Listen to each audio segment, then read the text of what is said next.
Hi guys, welcome back to a new episode of Quick Guide. Today in this video, I'm going to show you how you can sign up for your Joann's account. Keep watching the video till the end. To sign up for your Joann's account, firstly go ahead and open up your Google search. On the search box at the top, type in joann.com and make a search. The official page of Joann will appear on the screen. Click on three lines at the top left corner of the page and tap on Create Account option. Now to create an account on Joann, enter your email address, your first and last name, your phone number and create a password for your Joann's account. After you create a password for your Joann's account, tap on Create Password option.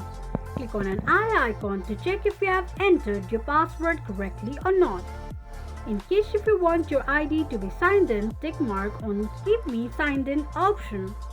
This is how you can sign up for your Joann's account quickly and easily just in few steps.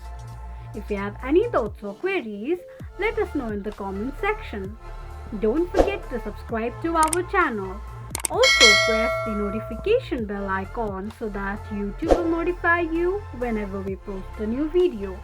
I hope this video was helpful to you. Thank you so much for watching.